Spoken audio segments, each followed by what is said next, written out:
Rainier's orders arrived on storm-smudged parchment pinned by his commander Sir Timon of Griffin Height Keep. Ride to Ingdal's Arm, the missive said. Investigate reports of fires and missing villagers, outlandish rumors running wild. Return with truth, not conjecture. Rainier had already grabbed his sword and buckled on his war harness before Timon's signature was even read.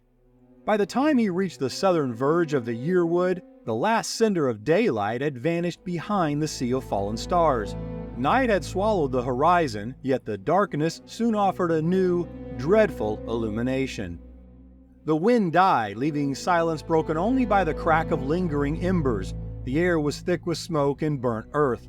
Miles of farmland had been flash-cooked to vitrified slag, granaries reduced to hollow blackened frames, and countless orchard rows melted into glassy furrows of molten sand.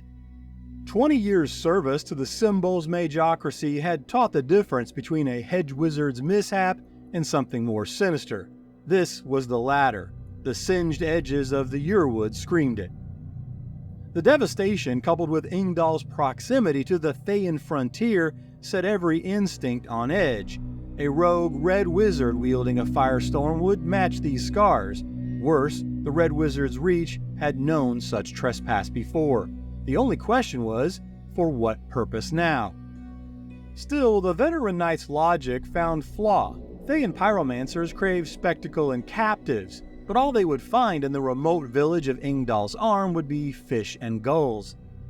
Rainier pressed his midnight black charger onward. Although instinct and uncertainty howled for retreat, duties sworn and oaths made before the Griffin Crown have long memories. A dragon, then.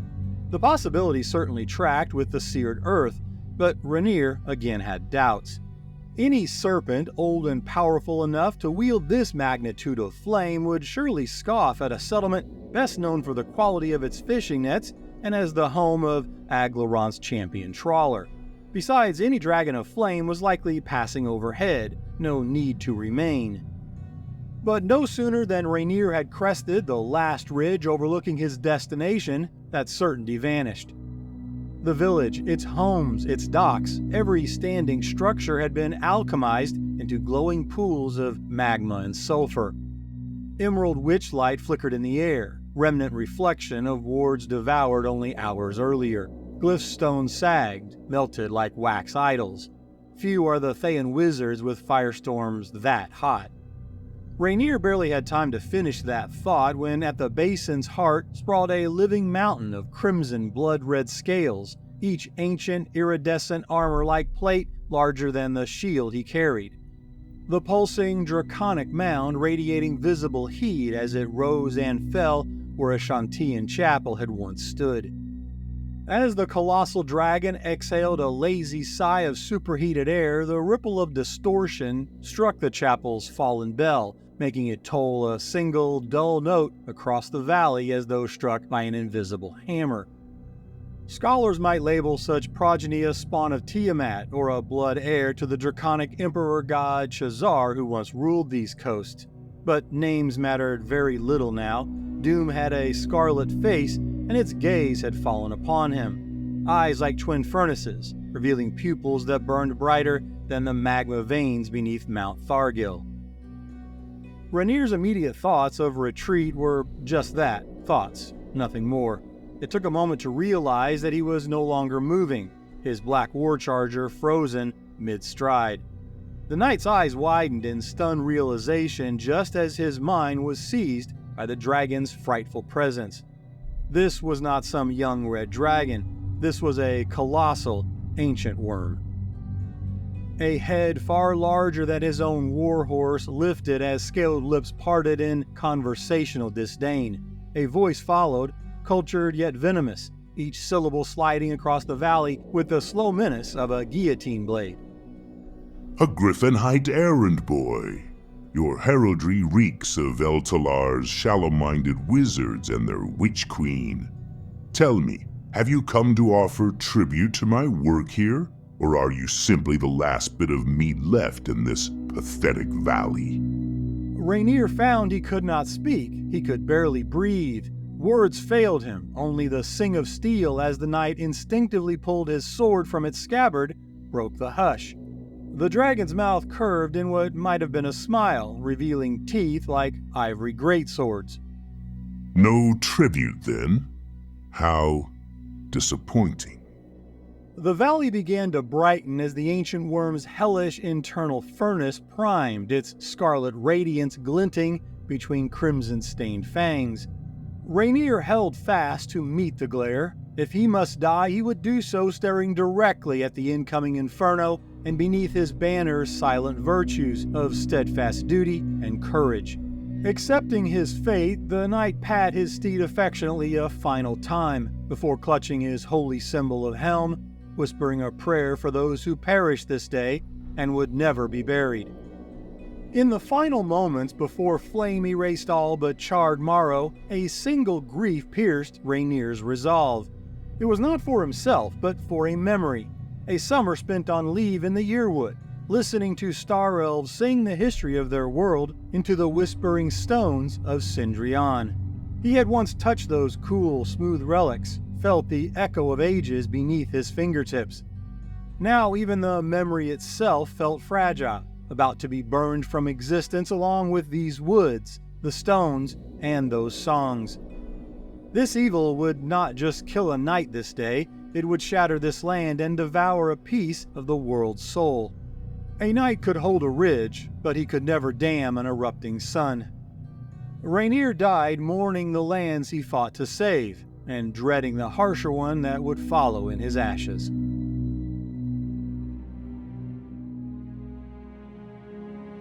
The Dragon of Flame, Crimson Worm, Scarlet Serpent, but mortals know them best as the chromatic Red Dragon. Other dragon variants may earn their own veneer of nobility or dread, the metallic bronze lords who righteously defend coastal villages, or even the iridescent black tyrants of fetid swamps, whose cruelty wears its own operatic mask of agony.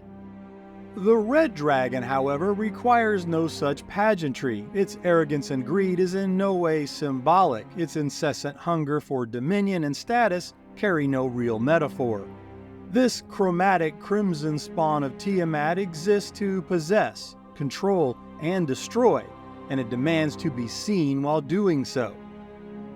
The lore deep dive that follows is neither complete nor uncontested, for no red dragon has ever willingly submitted to such observation or study. Yet to ask any red dragon of its origins is to invite a lecture on its own magnificence, often delivered in the language of smoke and flame. So the wise do not often ask. Sages and scribes, however, are not always wise, and so libraries across all of Realmslore are cluttered with a dragon's hoard of biased, conflicting, and self-serving mythologies that each coil back through ancestral memory, changing shape as each new generation adds its own triumphs and grievances, tales blood-soaked in their embellishments of conquest and the tyrannical.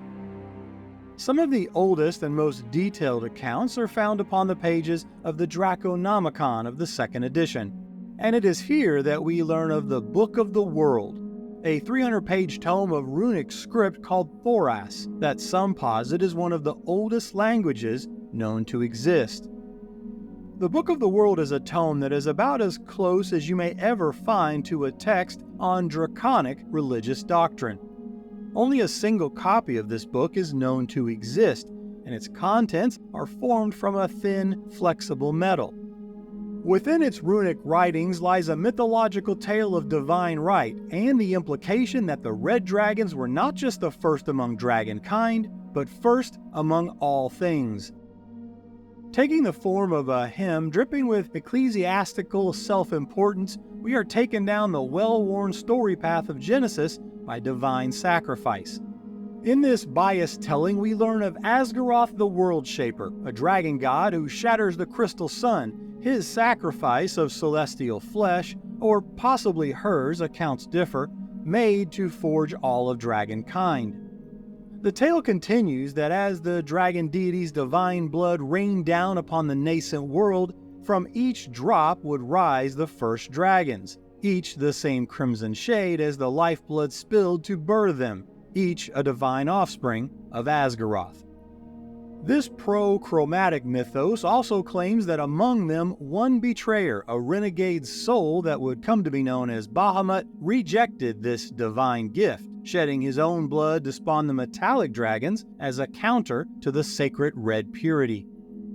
This mythology quite literally paints the chromatic origin of species in celestial blood, and in doing so anoints red dragons as the firstborn of all dragonkind, haloed in their dead god's essence, while also casting the light of corruption and betrayal on the good-aligned metallic dragon lineage. It is certainly a powerful, even elegant narrative. It is also, as most scholars suspect, a magnificent piece of chromatic propaganda, authored in antiquity by the very creatures it seeks to deify. However, origin stories are never so singular or simple. Other worlds and other sages will tell you a very different tale. Those who find fault with the Book of the World's self-aggrandizing genesis might draw their lore from the world of Krynn and pages of the Age of Starbirth chronicles. There, in the archives of the Dragonlance cycle, you will find a contradictory origin, but one no less divine. Its legends place the Crimson Dragons not as offspring born of divine blood and sacrifice, but of celestial craft. The high god of Krynn, representing law, order, and creation, conceived their world, entrusting its forging to Reorx, the divine blacksmith. With his mighty hammer, Reorx shaped the land, sea, and sky, bringing order from the primordial chaos. In a brief moment of creative unity before an eternity of hate, Palandine, the god of light, and Takesis, the dragon goddess of darkness, would guide Reorx to craft 5 mighty dragons from the elemental metals of Krynn: iron, copper, nickel, tin, and lead. These metallic shells were imbued with life by the gods, becoming the first dragons, noble and powerful rulers of this new world. But Takesis, the evil dragon queen, soon coveted the dragons for herself. From the darkness of her chromatic heart, she and Morgion, the god of pestilence and decay, corrupted the dragons, turning each away from Palandine, tarnishing their metallic forms and hearts to mirror her own chromatic cruelty. Thus were born the first chromatic dragons: red, blue, green, black, and white, children of divine light now tainted by darkness. In response, Palandine would instruct Reorx to forge all new dragon shapes from the purest metals, and into these monuments the god of light would instill souls, yielding the first metallic dragons to oppose the Dragon Queen's tainted corruptions. The Crimson Dragons of Krynn are thus not seen as primordial beings of Asgorath's blood, but as traitors to divine creation, once beautiful creatures turned into engines of ruin by the Dragon Queen's deceit.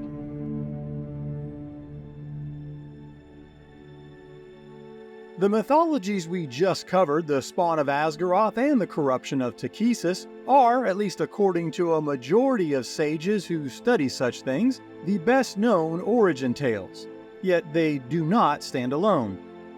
There are ancient texts from the Outer Planes, revered by those who strongly believe in the Planescape treatises of the 2nd edition writings, where a primordial dragon entity known as Io would enter the lore.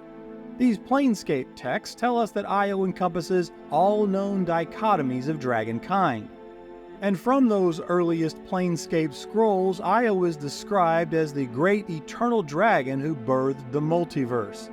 In these accounts, red dragons are the manifest fury of Io's fire, while their metallic counterparts embody Io's wiser, nobler aspects. But even this cosmic dragon was not immune to the corruptions of time, or, as it turned out, the revisions of later scholars. In what some came to see as a potential conflation of the deities and roles of Io and Asgorath, later lore would present a dramatic shift in that early Planescape doctrine, authored by fringe scholars appearing around the era of the 4th edition lore, what later history would term as the World Axis heresy. These controversial writings, penned by radical sages, insist that Io was cleaved and sundered by a primordial known as the King of Terror, Hughes, in the 4E era designated as the Dawn War. This lore contends Io was split in twain at the moment of death, and from his two halves sprang Tiamat and Bahamut, immediately distinct and opposed. In this interpretation, the chromatic dragons, the reds foremost among them, rose from the blood of Io's left flank, the very lifeblood of chaos, while the metallic dragons sprang from the right, the divine breath of order. Of course, traditionalists who adhere to the earlier teachings of the Great Wheel cosmology regard this mythos with ample skepticism or outright scorn. Dragons, they insist, know their own genealogy better than meddling sages. Modern scholars, working from the more current 5th edition texts, largely reject the 4E mythos of the Io splintering story, considering it a poetic exegesis rather than any literal or factual account. The soft consensus of the modern 5e lore seems to mostly hold that red dragons have no single origin moment across all worlds. Rather, the red dragon has emerged again and again in creation's many reflections, an archetype of flame and greed that the chronicles of the multiverse seemingly cannot be without.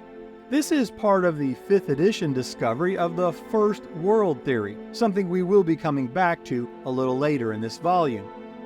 However, whether born from divine blood, the will of the dark divine, or exist as inevitable echoes across countless worlds, what survives these tangled origin myths is the image of the red dragon as a significant force and presence, always there at the dawn of worlds, always looming center stage in the grand legends of gods and creation.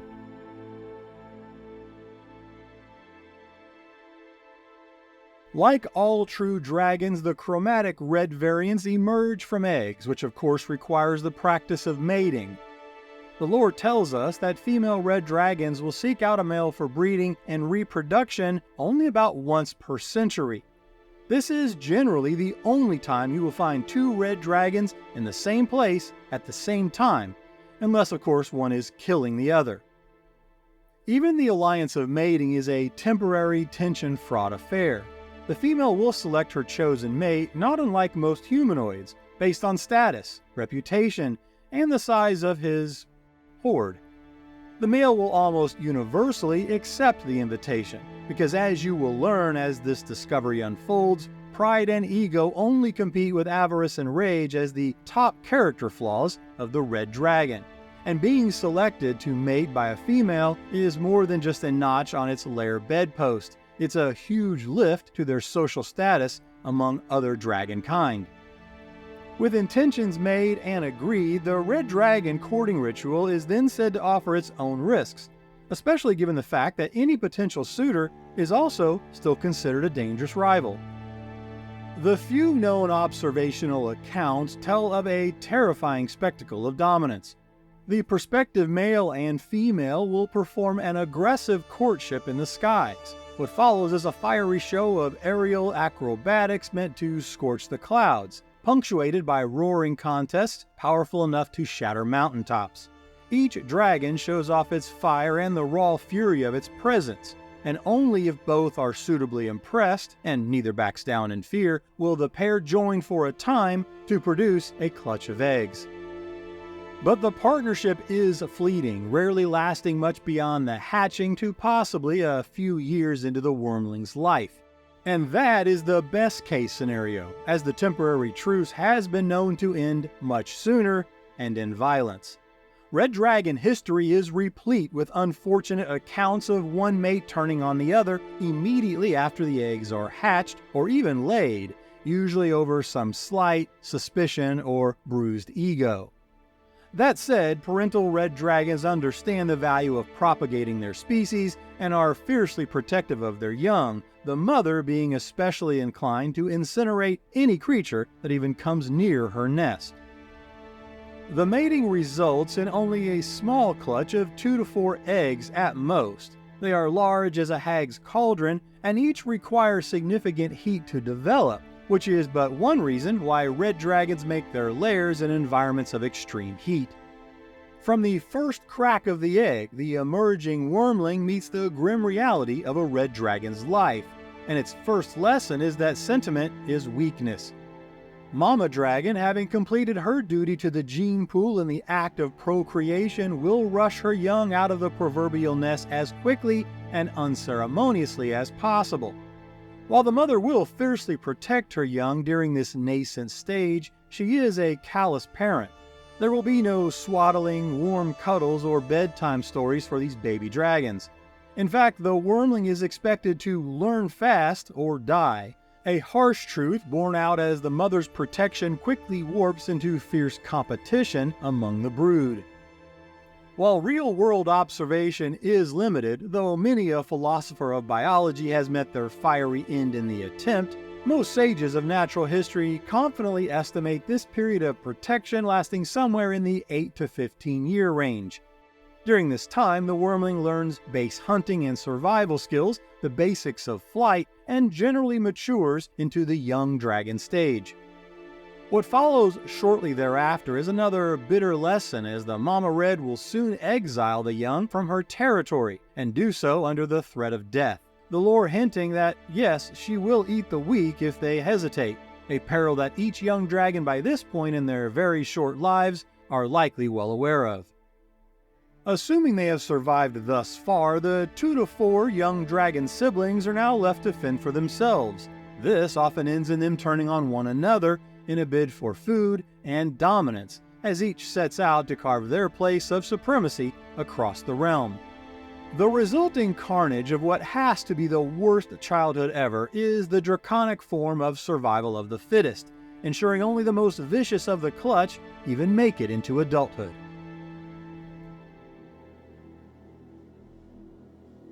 Red dragons are easily among the most solitary and non-social of creatures, resulting in a social structure that can be viewed only one way, as a meritocracy of one. This is largely driven by a temperament dominated by the character traits, or more accurately flaws, of pride and ego. While not a divine creature, to dissect the nature of the red dragon is in many ways like performing a vivisection on the ego of a god. The chromatic reds represent perhaps the purest example of a narcissism that borders on delusion. Each red truly believes it is the single most important, most powerful being in the world, if not the multiverse. To a red dragon, it is ordained in the natural order that they were meant to rule, with all other creatures to submit and cower or burn. This arrogant posture is only amplified when it comes to other dragons, including and especially other red dragons. Unlike other variant species that might coexist, cooperate, or at least form temporary alliances, this is not the case for the red dragon, who view each and every other member of their species as an inferior to be dominated at best, or worse, a rival that must be destroyed. It is what I like to call a draconic Cold War, and in it, red dragons are well known to maintain extensive spy networks, not only for purposes of military intelligence, but primarily to ensure their achievements and possessions always exceed those of their neighboring peers. Should a rival dragon surpass them in any way, the red dragon enters a wholly irrational and destructive rage, one that can only end when they have either once again eclipsed their rival or reduced them to ash. This arms race level of obsession among red dragons also bleeds into the despotic reign of whatever lands the red dragon claims as their own, defined by what it can see from the highest perch. The higher the vantage point, the more vast their self-proclaimed empire. You see, the domain and territories of a red dragon are simply an extension of its treasure hoard, a collection of mountains, forests, and servant villages that it possesses. Despite their preference for solitude, a red dragon is not above placing inferior beings as minions in their servitude for a range of mundane tasks. It is not at all uncommon for a red dragon to establish itself as the secret overlord of a tribe of orcs, a cabal of fire cultists, or, most commonly, a warren of kobolds. Kobolds, with their instinctual reverence for dragonkind, do make perfect servants, willing to tend the lair, polish the treasure, and serve as an expendable early warning system in exchange for the honor of not being eaten. Plus, kobolds are quite loyal and all too happy to provide the constant stroking of the red dragon's ego it constantly requires. The dragon, in turn, accepts their worship in what generally becomes nothing more than a petty god ruling over a kingdom of groveling sycophants. The lore even shares an example by way of a tale dipped in a bit of gallows humor. It's the story of Malgrasir, who was said to have once allowed a tribe of orcs to worship her, the red dragon reveling in the parody of such divinity their worship provided. That is, until she grew tired of their adulation and ate half the congregation. But the most infamous of these parasitic arrangements is the long and storied relationship between red dragons and the cult of the dragon, who are deserving of a dedicated video. And thanks to Daniel D and my Patreon Director's Chair perk, we will be getting exactly that soon. If you would like to choose a future lore dive topic or just want to support my work, please check out my Patreon. Links are below. There do exist some red dragons which fancy themselves as gods, forcing the settlements upon their lands to worship them as a fiery god king, or a serpent of the darkly divine in exchange for not being burnt to cinders, eaten, or both. Most often this rulership more resembles that of a capricious tyrant or a high school bully. It shows up whenever it likes, takes whatever it pleases, gold, maidens, livestock, your lunch money, and there is no predictable schedule or limit to its appetites. This arrogant and insolent pride is so ingrained in the red dragon that it often blinds them to their own vulnerabilities, providing one of the few consolations for the rest of the world. So egotistical are the reds that this flaw often overrides their otherwise genius level of intelligence. Many reds have fallen for the most juvenile of challenges to its supremacy, and tales abound of flattery and provocation used to lure the dragon into clever traps or reckless actions, just to prove its primacy. Of course, these are the highlighted stories of good fortune, where trickery won the day, leaving someone alive to actually chronicle the event. But far more often than not, such provocation yields only charred smears where the offending hero or even its kingdom once stood. Finally, the lore makes clear that the red dragon can recount in perfect detail every trespass against it, every insult, every slight. A dire warning for any intrepid hero who only manages to wound a red dragon, letting it escape death's grasp. For that dragon will never forget, and it will return. Perhaps in a year, perhaps in a decade, but retribution is a certainty. Patience forever fused to wrath. That is the red dragon's signature approach to vengeance. To say a red dragon is greedy is like saying the abyss has a chaos problem. It is such an abject understatement that it risks becoming meaningless. All true dragons hoard, but red dragons don't just desire wealth, they desire all the wealth. They do not collect gold, they covet it, they wallow in it, they let it cascade over them so they can feel its weight upon their scarlet scales and hear the music of each coin clinking against one another. Ask any red dragon what object they most desire, and you will quickly learn they covet that which another desires or owns. That the true prize is not the thing itself, but the act of denying it to the rest of the world. And it is common knowledge that the only thing a red dragon despises more than a mortal with a lot of gold is another red dragon with a lot of gold. Every gem, every jewel-encrusted chalice, every king's crown is a trophy, a bend of the knee, a kiss of the ring, a sacrifice of life. Each tangible proof that the red dragon is superior to whomever once owned it previously.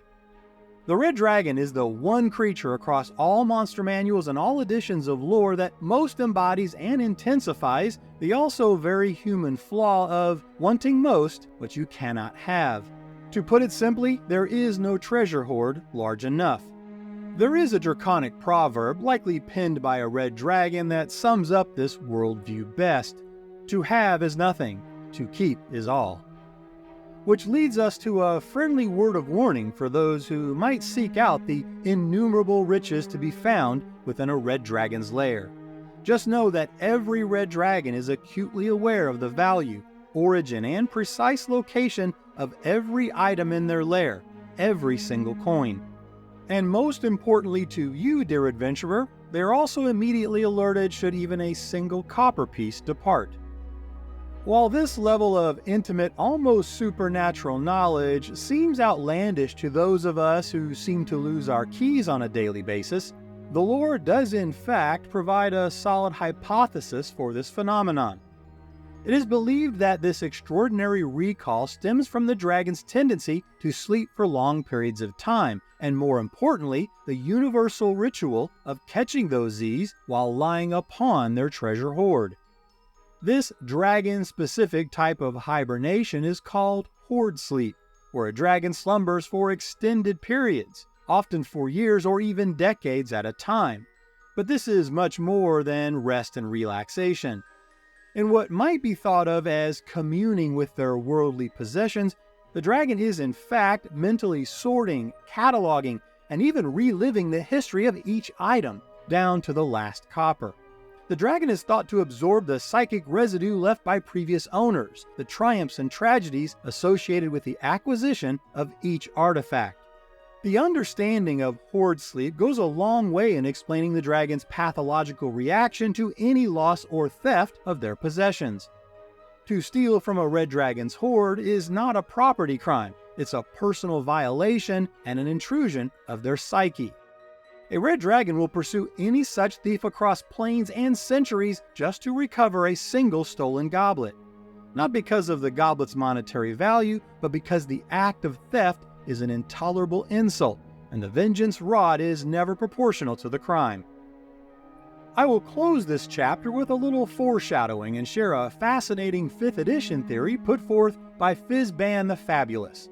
The wizard scribe posits that perhaps the dragon's hoard serves as a kind of spiritual anchor for the dragon, that their need to incessantly accumulate and grow such wealth is what grounds them in the material plane, fueling their longevity and power. This supposition is part of the larger 5e text on the First World Theory that I'll be covering a little bit later, although I must pause here to share a minor quibble. For those that are not aware, Fizban, the demi-human wizard and author of such works as The Treasury of Dragons, is in fact the disguised mortal form of Bahamut, the Platinum Dragon and Renegade himself. To my way of thinking, if anyone would know the truths of such dragon-related lore, it would be a dragon god. So perhaps these theories are actually just humble labels for what are really concrete facts. Something to consider.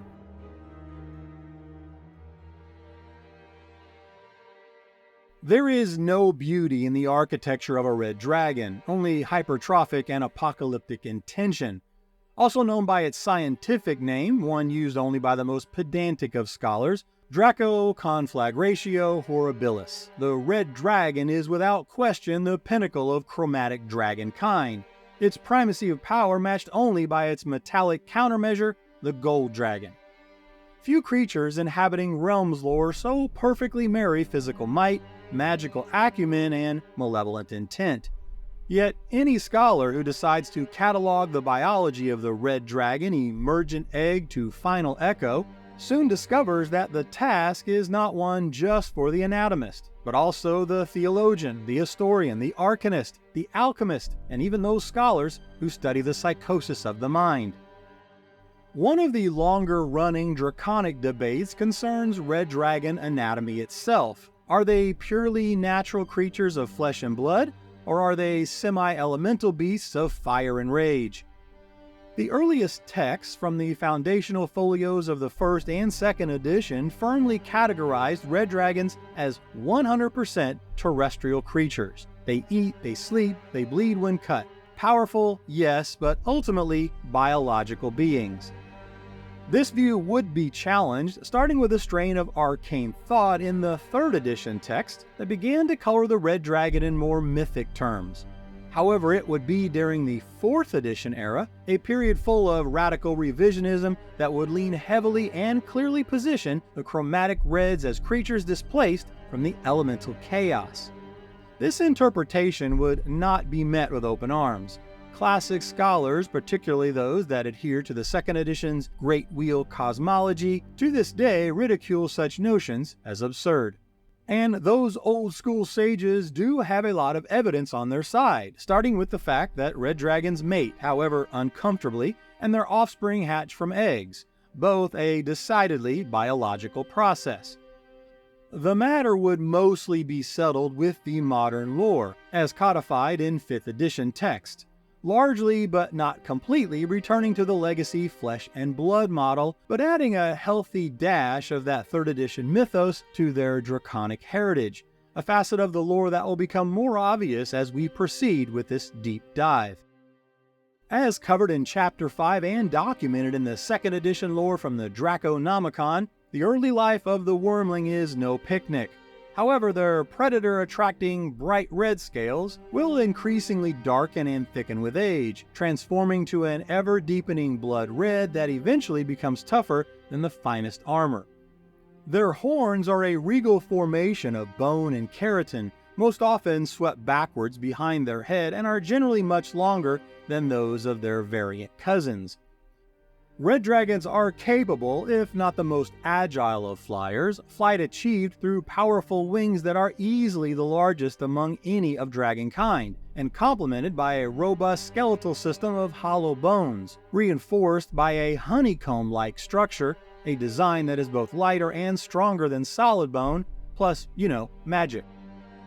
With red dragon maturity, the leathery wing membranes shift from pure red to darker hues of vermilion with edges of burnished purples, blues, blacks, and grays, creating the appearance of metal scorched in flame.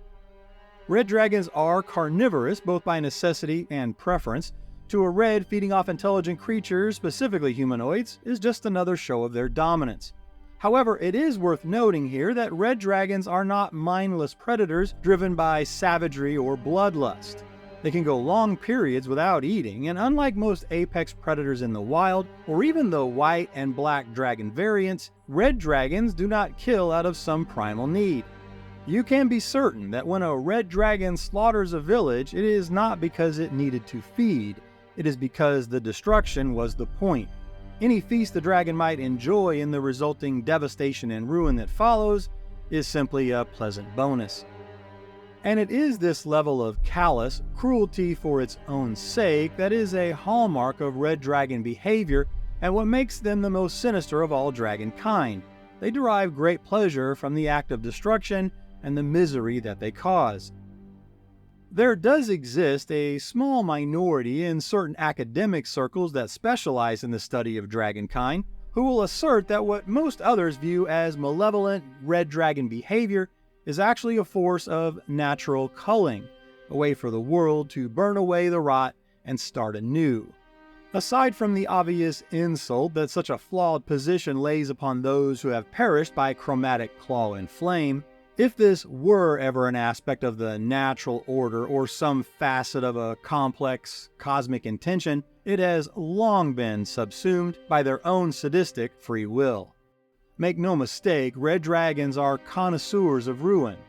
They do not burn to renew, they burn because it delights them. And to say otherwise only reeks of pro-dragon whitewashing of the petty ego and spiteful evil that reside in the hearts of nearly every red dragon.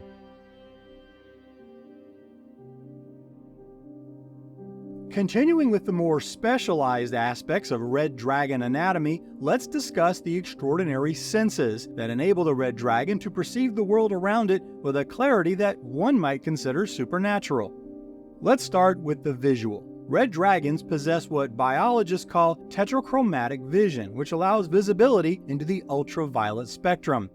This type of advanced sight makes the dragon acutely aware of magical emanations and other subtle shifts in light. The result is a legendary level of vision, able to spot a single armored knight from miles away, and possibly even assess the value of his magical armor with just a glance.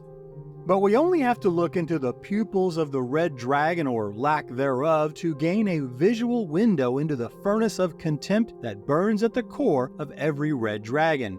As the dragon matures into the late elder and early ancient life cycle stages, the pupils of their yellow eyes begin to fade until all that remains are molten orbs that glow like swirling pools of lava in the hues of yellow and orange. The hearing of the red dragon is tuned to the low frequencies of seismic activity, allowing them to sense the slightest tremor in their mountain or volcanic homes. They can literally hear the nervous heartbeat of an intruder through solid rock.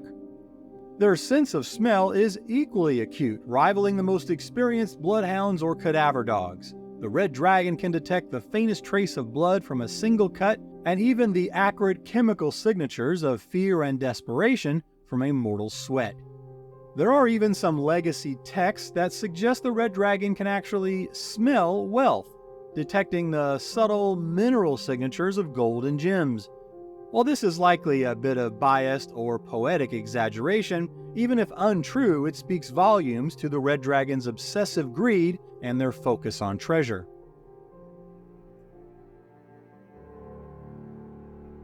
What truly makes the flame dragon a masterpiece of organic warfare is the fusion of the esoteric and the biological, taking the form of an internal combustion engine residing deep within the dragon.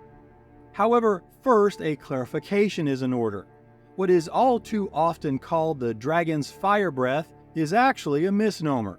The roiling inferno that has charred many a living thing, in fact, does not originate in the lungs at all. What erupts from the dragon's maw is a volatile combination of the chemical and the arcane, a searing wave of alchemical fury brewed deep within the gut.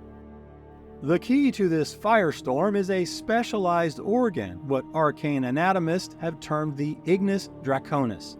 A biological furnace, this magical organ is fueled by a reagent diet of sulfur, phosphorus, and raw metallic ores, which are first pulverized by the gizzard into a corrosive paste. From there, this mucilage biohazard is then channeled into the ignis draconis, where it is mixed with the dragon's caustic secretions. However, the true catalyst for this explosive melange is rooted in dark draconic magic that still holds some secrets.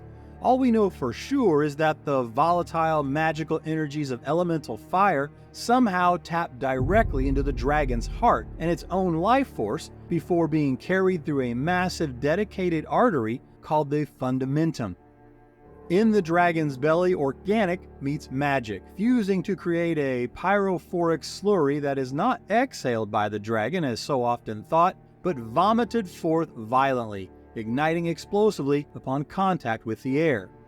Unlike those times you or I may have had a few too many and found cause to throw up, the dragon has mastered precise control and shape of their eruption, unleashing it as a wide cone, able to melt stone to slag, or as a focused beam that can vaporize plate armor within an instant.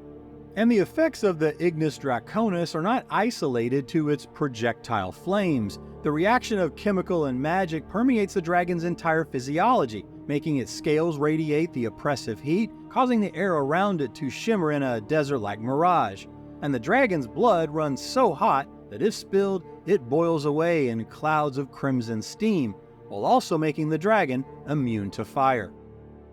As though anyone needed another reminder of the great red dragon's mastery over flame and fire.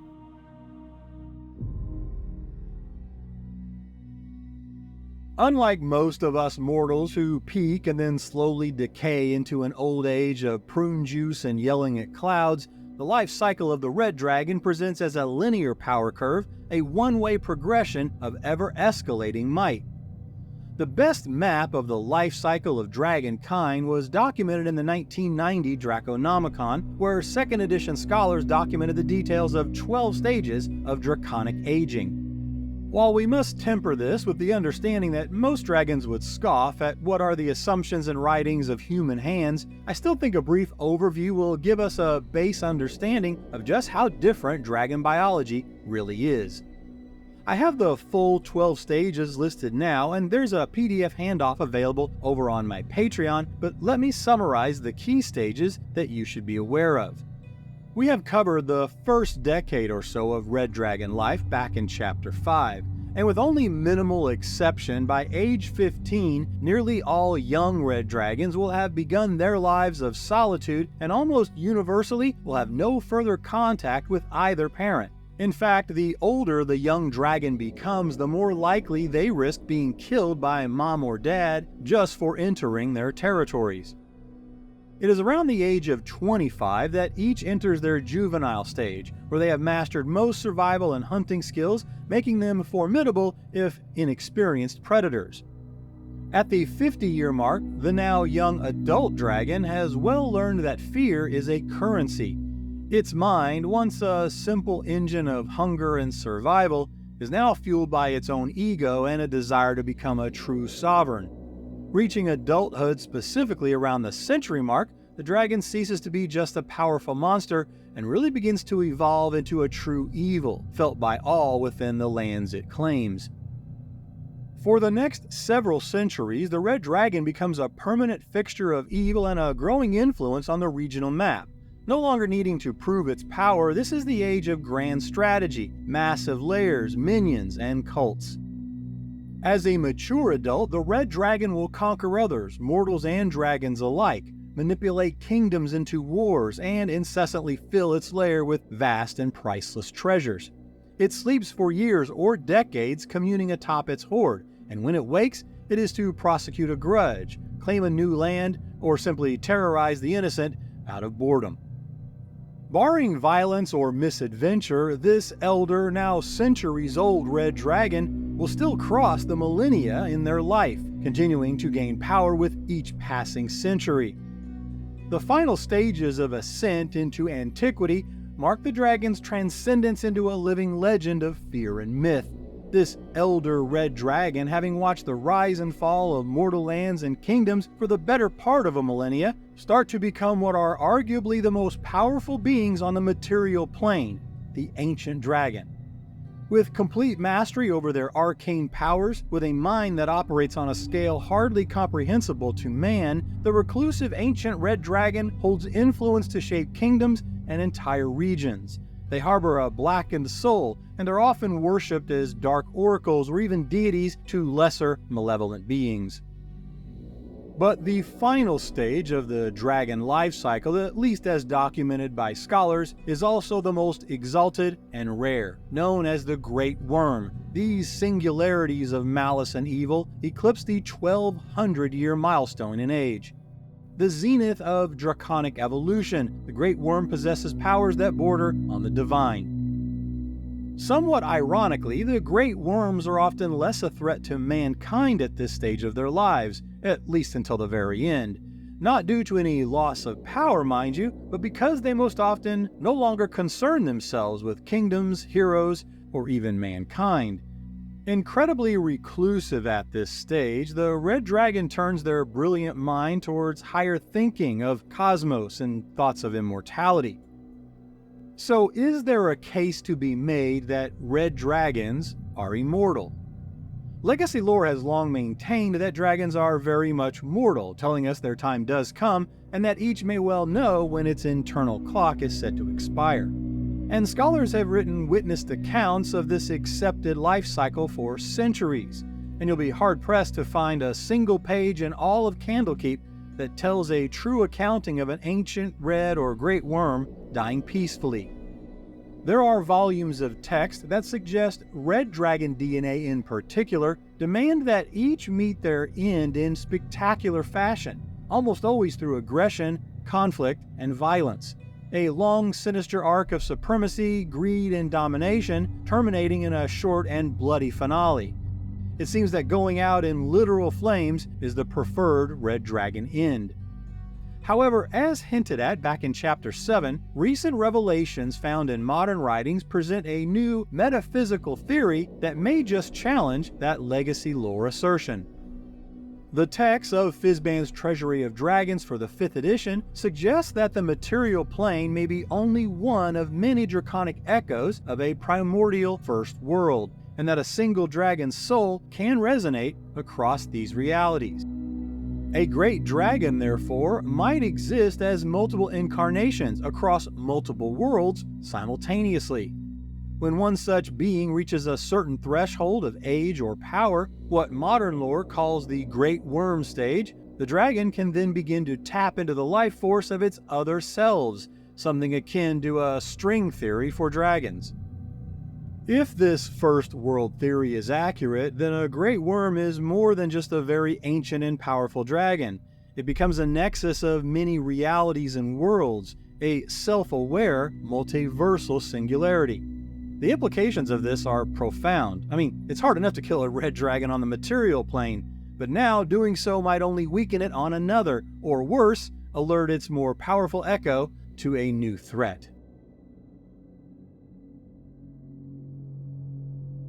For all the reasons we have documented thus far today, a red dragon's blackened soul has no room for piety, a void entirely occupied by its own ego.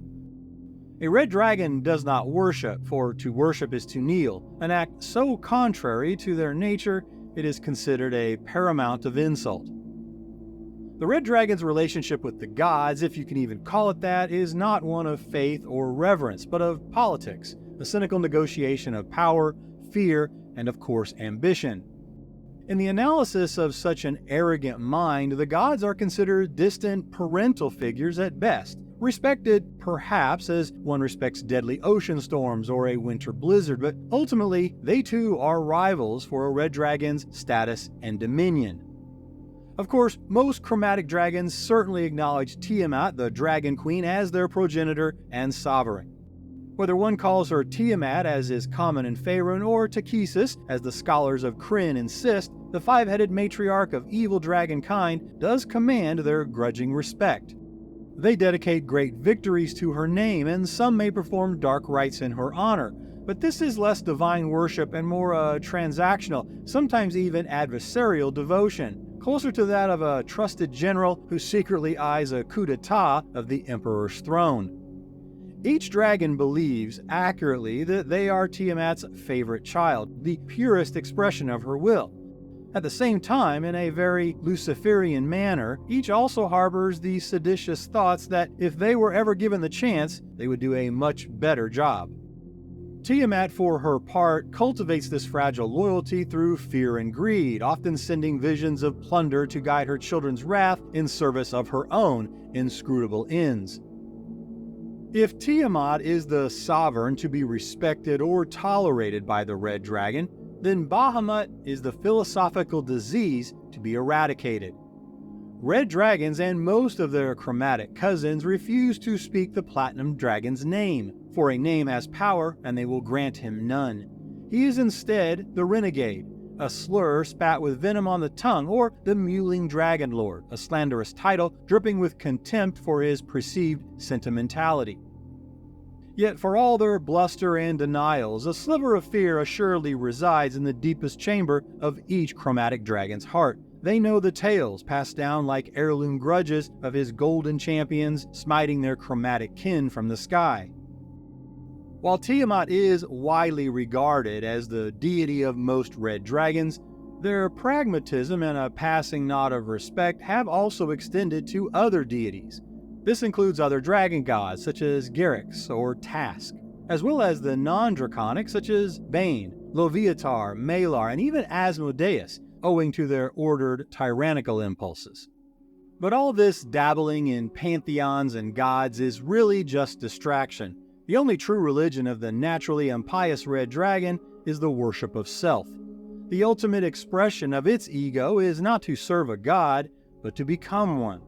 And while you will not have to look far to find a scholar or philosopher who chalks this up to the extreme ego and vanity of the chromatic red, there are still others who insist this is the chosen path to reach their own apotheosis.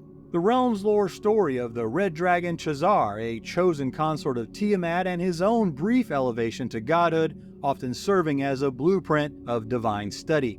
But that is a tale for another day. Perhaps the path to immortality is not paved with prayer and worship. What we do know is that when confronted with the divine questions of gods and theology, the red dragon's only sincere answer is to burn the questioner, and then the temple they are standing in. building a new temple to itself upon the ashes. As we wrap up this deep dive, we've answered many questions and uncovered much lore, but there are facets which remain. A few that are top of mind for me personally require their own separate exploration, but I wanted to make you aware they are coming. For example, there are named red dragons of notable legend that number in the double digits. Great dragons such as Cloth, Old Snarl, perhaps the oldest true dragon in existence. Inverno, better known as simply Inferno. Hundar, the red rage of Mintarn, and the infernal ambition of the devil dragon Nalavara.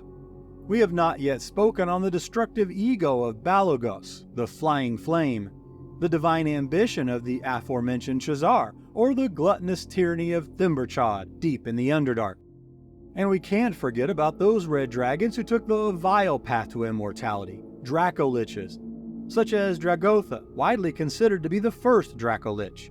Ashardalon, a great wyrm of the ancestral plane who replaced his own heart with that of a demon's. Yeah, I'm sure that will work out just fine. And finally, we have to mention Shargrowlar the Dark and his most infamous business partners, the Cult of the Dragon, an organization of doomsaying necromancers who are convinced the world would be much improved if it were ruled by undead dragons. And thanks to the discerning taste of Daniel D., who wisely used his director's chair perk over on my Patreon, that very cult will be the subject of its own dedicated deep dive soon. And if you believe that knowledge is a treasure worth hoarding, then you know the ritual. Help me offer tribute to the algorithm gods by liking this video and subscribing to the channel. And maybe explore my Patreon where you can join for free. A sincere thank you to my channel members and Patreon supporters who both make these long-form deep dives possible. And thank you for watching. I hope we can do it again real soon. Until then, take care, my friends.